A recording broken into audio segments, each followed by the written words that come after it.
It was late January 2020 in Colorado Springs. The air was sharp, the ground hard with frost. 10-year-old Gannon Stauch should have been safe inside his home that Monday afternoon, doing homework, playing games, or watching cartoons. Instead, he vanished. The first call to the El Paso County Sheriff's Office came from his stepmother, Letitia Stauch, on January 27. She claimed Gannon had left their home between 3:15 and 4 p.m., supposedly walking to a friend's house. Hours passed with no sign of him. Letitia told deputies that Gannon never returned. Authorities logged the report as a juvenile runaway, which might have implied an impulsive escape, a misunderstanding, even. But for those who knew Gannon, it didn't sit right. He wasn't the kind of child to run off, certainly not without saying goodbye. In the following days, worry thickened in the Colorado community like a fog. Posters with Gannon's photo were taped to store windows, pinned to telephone poles. His round face, wide smile, and brown eyes were impossible to forget. The community responded quickly. Hundreds of volunteers, along with local officers, joined the effort to find him. 3 days after the initial report, the sheriff's office quietly changed the classification of the case. Gannon was no longer considered a runaway. He was officially labeled a missing and endangered child.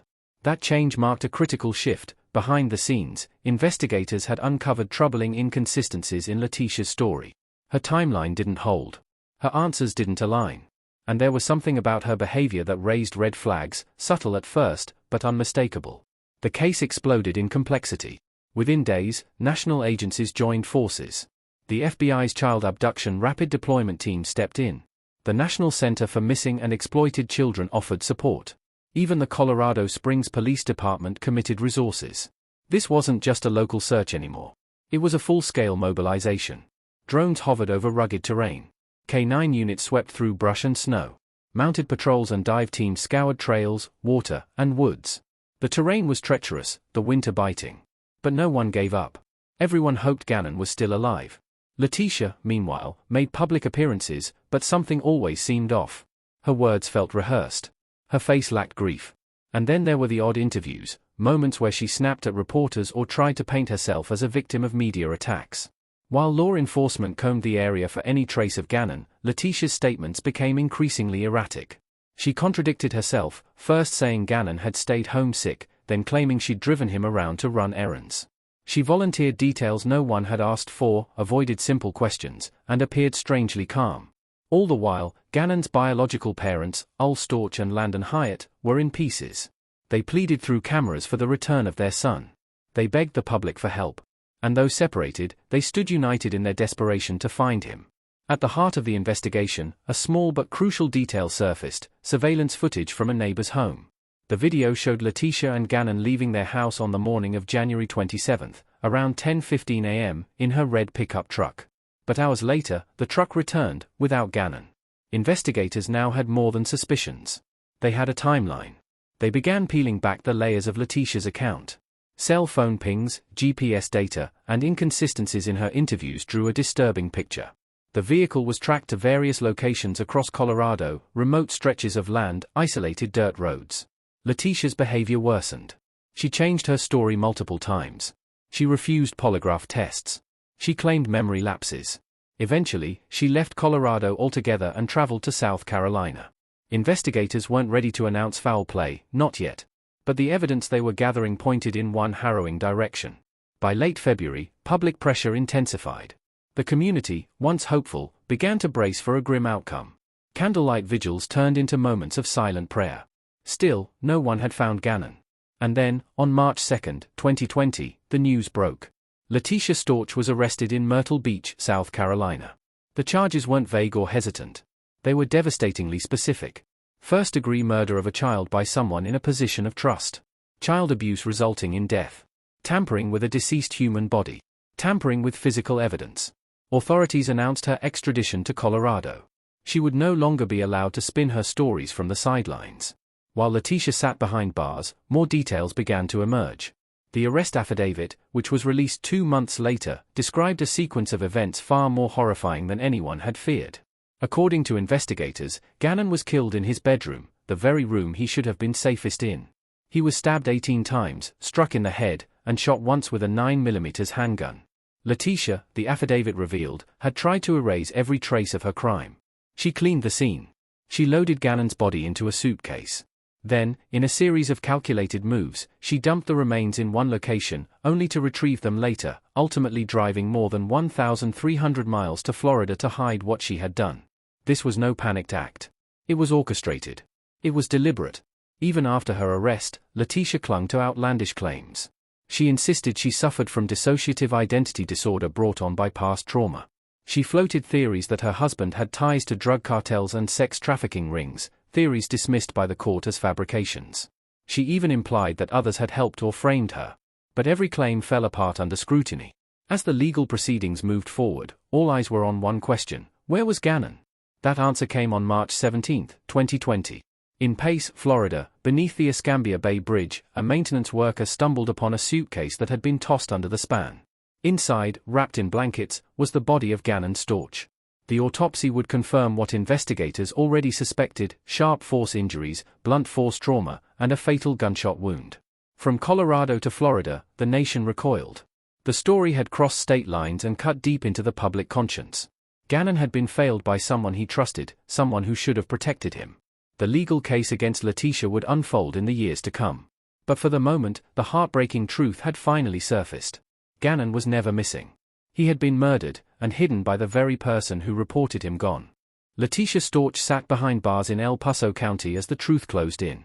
With the arrest affidavit now unsealed, the public glimpsed the horrifying depth of her deception. The story was no longer just about a missing child, it had become a case of calculated murder. Investigators had spent weeks unraveling her lies, analyzing digital evidence, and combing through every movement she made. What they uncovered was damning. It started with Letitia's own words, her phone calls, her texts, her internet searches. She hadn't just killed Gannon. She had documented her state of mind in the most chilling ways imaginable. On her phone, detectives found searches like, "I hate my stepson. If you say you're insane in court, what happens? Can Nintendo Switch tracks be deleted? How long does it take for a body to decompose?" This wasn't panic after the fact. These were premeditated queries, typed while Gannon was still alive or dying. There was also the surveillance footage from her neighbor's house. It showed Letitia and Gannon leaving the house on the morning of January 27. Later, just Letitia returned. She parked in a different spot than usual, and she stayed in the vehicle for over 20 minutes before entering the house, time she may have used to move something out of the truck, something she didn't want seen. Inside the house, the crime scene spoke volumes. Blood evidence was found throughout Gannon's bedroom, on walls, under the bed, seeping into the floorboards. Investigators used Blue Star, a forensic agent, to reveal traces that had been cleaned. The results were damning. A violent attack had taken place there, despite Letitia's repeated claims that nothing unusual happened. Tests later confirmed the blood belonged to Gannon. Authorities also discovered a bullet lodged in the drywall, and a projectile beneath the mattress.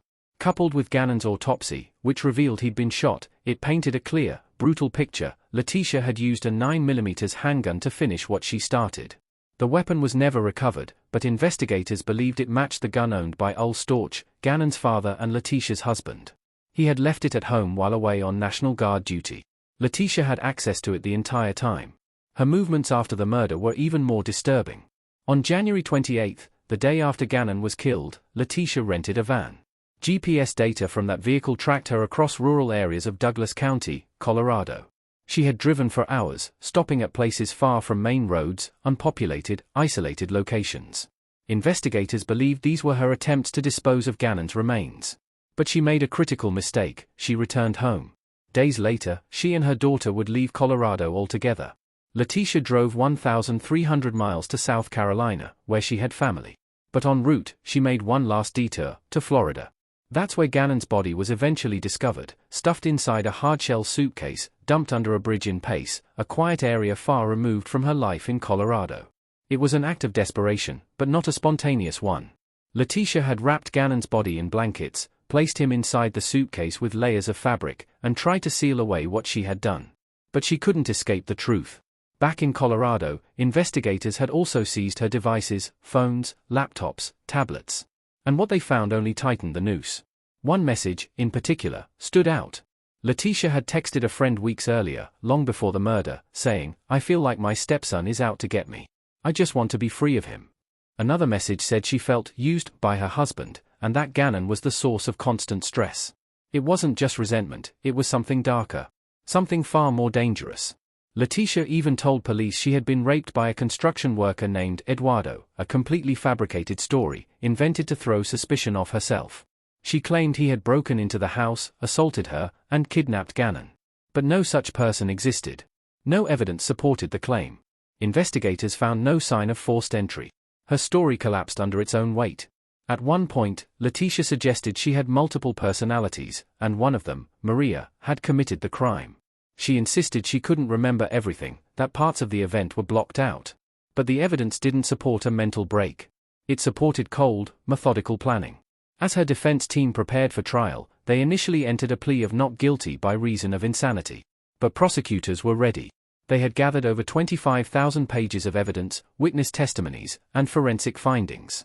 They were confident this was not a woman suffering from a psychotic break, this was someone who knew exactly what she was doing. And she wasn't just facing murder charges. The prosecution had tacked on tampering with a corpse, evidence destruction, and child abuse resulting in death.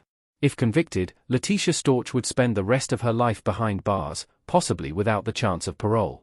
Public opinion was firmly against her.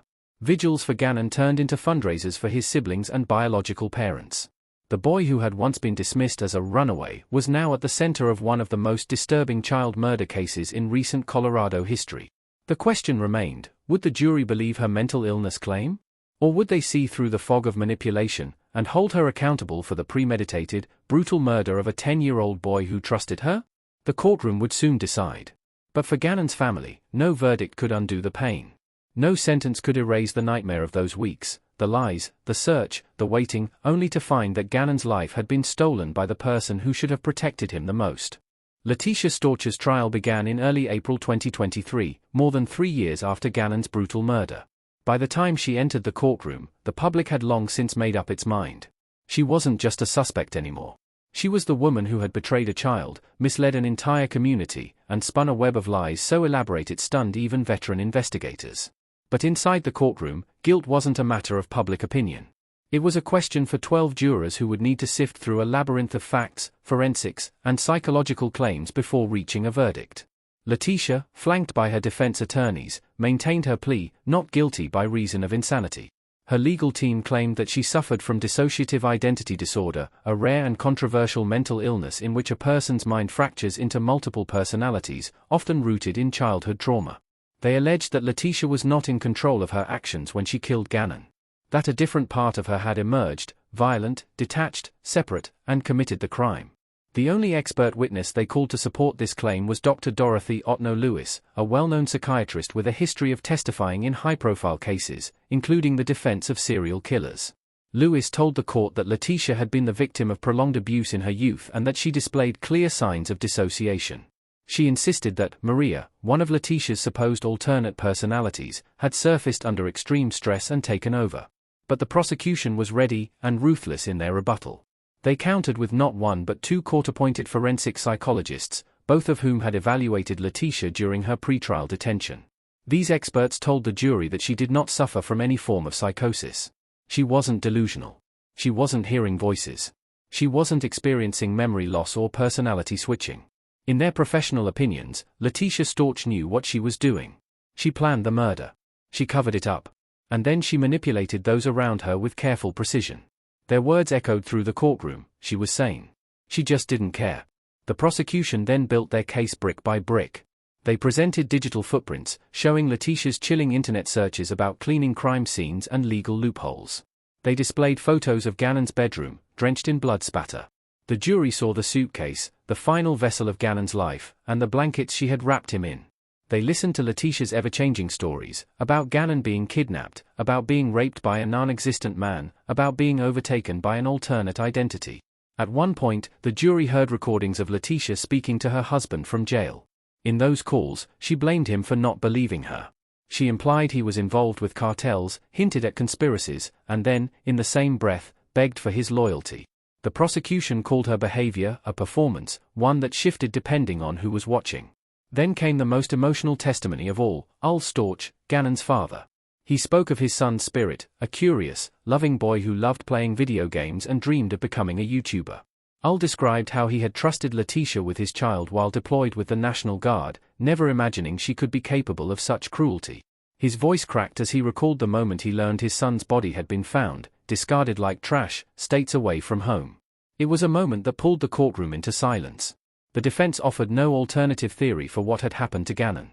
They leaned entirely on the claim of insanity, one that the jury found increasingly difficult to accept in the face of such overwhelming, calculated evidence. After 5 weeks of testimony, closing arguments began. The prosecution urged the jury to focus on the facts, not speculation, not excuses. They emphasized that Letitia had plotted to kill Gannon, carried out the act with shocking violence, and then gone to extreme lengths to dispose of his body and erase her role in it. This wasn't a breakdown. This was a decision. The defense, by contrast, pleaded for compassion. They reminded the jury that mental illness can present in ways that aren't easily understood, that even if Letitia had lied or manipulated, it didn't mean she had been well. But when the jury returned with their verdict on May 8, 2023, their conclusion was clear. Guilty. On all counts. First-degree murder of a child by a person in a position of trust. Child abuse resulting in death. Tampering with a deceased body. Tampering with evidence. Letitia Stauch stood motionless as the verdict was read, her expression unreadable. There were no tears. No collapse. Just silence. That same day, Judge Gregory Werner delivered the sentence. He spared no words. Calling her actions calculated and cruel, he sentenced her to life in prison without the possibility of parole, plus an additional 156 years. He called the crime one of the most depraved he had ever encountered in his career. The courtroom, again, fell into silence. Outside, reporters captured statements from Gannon's mother and father, who described the sentence as just, but also a painful reminder that no form of justice could ever bring their son back. Letitia Stauch would spend the rest of her life behind bars, never again to walk free.